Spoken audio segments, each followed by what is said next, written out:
Okay guys, here is another example of transforming piecewise functions. So this will be a continuation of the last video that we went over. And again, like I said in the last video, if you need a refresher on transformations, whether that be linear, quadratic, rational, radical, make sure you go back and check the previous videos that I did on those. Okay, because I'm not going to go over too much into that. I'm going to assume you have that knowledge. Okay, so if you need a refresher, make sure you look back at those videos. Alright, so let's get right into this. We have our piecewise function here, and they want us to perform the following transformation: a horizontal stretch by a factor of 2. Okay, so let's get right into this. We're creating a new function, so it's going to be g of x equal to, and then we'll put it down here. Okay, and let's apply this transformation. Now we have a horizontal stretch by a factor of 2. So whenever you hear that word horizontal, you know you're talking about, right, 1 over b, where your b is going to be your factor. And we put this right up against, okay, our x value. Okay, so wherever I see an x, I'm going to go ahead and put this 1 over b right up next to it. Okay, so let's go ahead and do that. So I know that my b value here is going to be 2, so essentially it's going to be a half, right? So here's my x, I'm going to write 1/2 x squared, okay? And that's it. And now we also have to do it to the rule, so we'll put if, same thing, I'm going to put it right up against the x, 1/2 x less than or equal to 0, okay? Let's do it here, same thing, right up against the x, so 1/2 x minus 3, if, same thing, put it right here, 1/2 x, okay, greater than 0.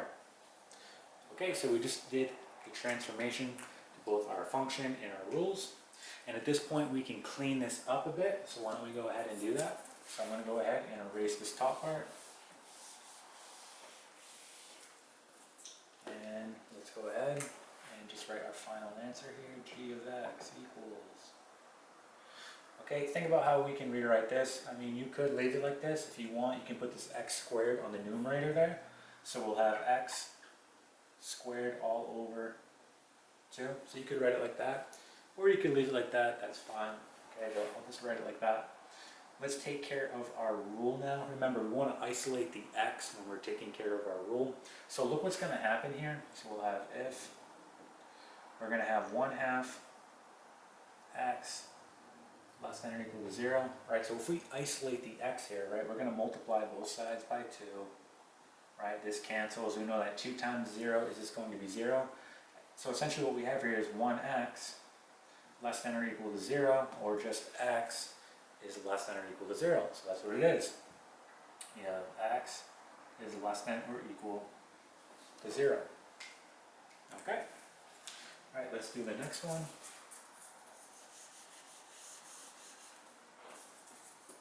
Okay, so the next one, same thing. We can write this x in our numerator, okay? Or you could leave it like that. Either way is fine. I'll go ahead and just write it in the numerator, so we'll have x over 2. Okay, then we're going to have minus 3, and here comes our rule. Same thing is going to happen here. You're going to multiply both sides by 2 to cancel out that denominator so that you can isolate the x. And you're essentially just going to be left with x is greater than 0. Okay, and this is now complete. And again, if you want to compare the two on a graphing calculator, you can do that. You could also use graphing software on your computer. All right, and that is it.